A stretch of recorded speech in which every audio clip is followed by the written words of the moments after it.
안녕하십니까. 중대본 1차장 보건복지부 장관 권덕철입니다. 12월 3일 중대본 브리핑을 시작하겠습니다. 일상 회복 이후 방역 상황이 악화됨에 따라 지난 월요일 대통령 주재 긴급회의를 통해 특별 방역대책을 발표한 바 있습니다. 고령층의 추가 접종과 미접종자의 접종을 최대한 신속하게 추진하고 총력을 다해 의료체계를 확충하는 한편 요양병원 등 고령층 보호를 강화한다는 내용이었습니다. 그러나 이후에도 상황은 계속 나빠지고 있습니다. 하루 5,000명 규모로 유행이 커지고 있고 중증 환자가 많아지며 의료체계가 한계에 처할 위험이 커지고 있습니다. 이에 더해 국내에서도 오미크론 변이 확진자가 확인되었고 지역사회에 추가로 확산될 가능성이 있습니다. 정부는 거리두기를 비롯한 추가적인 방역 조치에 대해 여러 전문가들과 일상회복지원위원회 위원들, 관계부처와 지자체 등의 의견을 광범위하게 수렴하고 심도 있게 논의하였습니다. 이러한 논의 결과 정부는 유행 확산을 억제하기 위하여 방역 조치를 보다 강화하기로 결정하였습니다. 국민들께서 오랜 기간 불편을 참아주시고 예방접종에 적극적인 참여로 시작한 일상 회복임에도 다시 방역 조치를 강화하게 되어 진심으로 안타깝고 송구한 심정입니다. 그러나 계속해서 의료 대응 여력이 감소하고 있고 오미크론 변이 등 새로운 위험 요인을 고려했을 때 방역 조치를 강화하지 않고서는 현재 방역 상황을 안정시키기 어렵다고 판단하였습니다. 3차 접종과 미접종자의 예방접종 효과가 충분히 나타나게 되는 시기까지 유행 상황을 안정적으로 관리하기 위하여 세 가지 방역 조치를 강화하고자 합니다. 첫째, 사적 모임 규모를 수도권의 경우 6명으로 비수도권은 8명으로 축소합니다. 연말연시에 많아지는 모임과 약속 등 개인 간의 접촉을 지금보다 줄여서 지역사회 유행을 차단하기 위한 조치입니다. 중증 환자의 대다수인 85% 정도가 고령층의 감염입니다. 이는 4분의 3 정도가 지역사회 감염을 통해서 발생하고 있습니다. 사적 모임 조정은 12월 6일 월요일부터 4주간 시행하며 이후 유행 상황을 보며 다시 조정할 예정입니다. 다중시설의 영업시간 제한도 제기되었으나 생업과 민생 경제에 미치는 영향이 큰 점을 고려하여 이번 조정에서는 제외하였습니다. 향후 방역 상황을 고려하여 추가로 검토할 것입니다. 둘째, 미접종자의 전파 차단을 위해 방역패스 대상 시설을 대폭 확대합니다.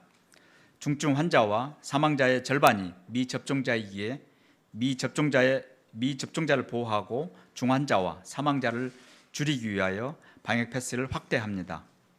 식당과 카페를 비롯하여 실내 기반의 다중이용시설 전반에 대하여 방역패스를 확대합니다. 12월 6일부터 영화관, 공연장, 학원과 스터디 카페, 박물관과 도서관 등 14종의 시설에 대하여 방역 패스가 적용됩니다. 현장의 혼선을 줄이기 위하여 일주간의 계도 기간을 운영할 예정입니다. 다만 식당과 카페에 한해서는 식사를 해결해야 하는 필수성을 고려하여 미접종자 1인까지는 이용을 허용합니다. 미접종자 혼자 이용하거나 일행 중 한 명에 한해서는 예외를 인정하는 것입니다. 이와 함께 방역 패스 업소의 전자 출입 명부 사용을 확대하고 이로 인한 부담을 조금이나마 덜어드릴 수 있는 방안을 마련하겠습니다. 현장에서의 방역 패스의 원활한 적용과 자영업, 소상공인들의 어려움을 고려한 사항입니다. 방역 패스의 유효 기간은 6개월로 설정한 바 있습니다. 60세 이상의 경우 6개월이 도래되고 있는 만큼 추가 접종을 꼭 받아주시길 바랍니다. 미접종자들께서도 이번 기회에 예방접종을 받아주실 것을 간곡히 부탁드립니다. 셋째, 청소년을 중심으로 한 유행을 차단하기 위하여 8주 후부터는 방역 패스의 예외 범위를 현행 18세 이하에서 11세 이하로 조정합니다. 12세에서 18세까지의 청소년도 방역 패스가 적용됩니다.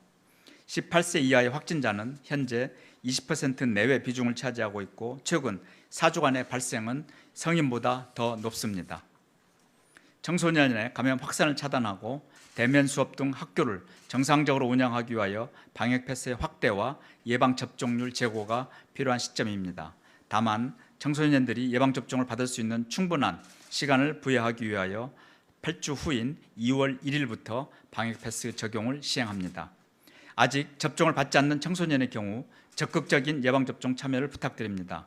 감염의 위험성이 점점 더 커지고 있습니다. 오미크론 변이와 같은 새로운 위험도 나타났습니다. 격리로 인한 학업 차질과 60대 이상 고령층에 대한 감염 전파 가능성 등 간접적인 피해까지 고려할 때 예방접종의 이익은 더 커지고 분명해지고 있습니다. 국민 여러분, 이번 주에 하루 5천 명이 넘는 확진자가 발생하였고 위중증 환자 수도 700명이 넘었습니다. 어렵게 시작한 일상 회복을 잠시 미루고 다시 거리두기 조치를 강화하게 되어 진심으로 안타깝고 마음이 무겁습니다. 현재의 위기를 빠르게 안정화시키고 일상 회복으로 계속 나아가기 위한 불가피한 조치임을 이해해 주시기 바랍니다. 이번 위기를 극복하기 위해서는 국민 여러분의 적극적인 참여와 협조가 무엇보다 중요합니다. 무엇보다 중요한 것은 예방접종의 참여입니다. 60세 이상 고령층은 반드시 3차 접종을 받아주시기 바랍니다. 60세 이상의 경우 사전 예약 없이 가까운 병원을 방문하시면 예방접종이 가능합니다. 아직 접종을 하지 않으신 분들은 지금이라도 접종을 서둘러 받아주시기를 부탁드립니다.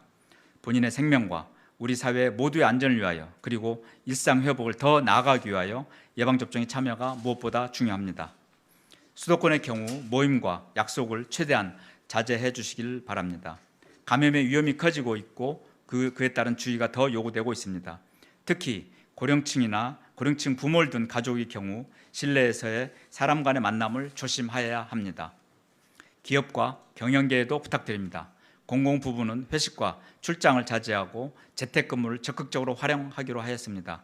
기업에서도 이러한 노력에 동참해 주시기를 부탁드립니다. 코로나19 유행이 시작된 지 지난 2년간 어려운 고비마다 우리 국민들께서는 그 어떤 나라보다 현명하고 성숙한 자세로 위기를 극복하는 주도적인 역할을 해주셨습니다. 국민과 정부가 함께 마음을 모아 대처해 나간다면 어떤 위기도 극복할 수 있다고 굳게 믿고 있습니다. 정부도 범정부적인 모든 역량을 모아 이번 위기를 빠르게 극복하여 다시 일상 회복의 길로 나아갈 수 있도록 최선을 다하겠습니다. 감사합니다.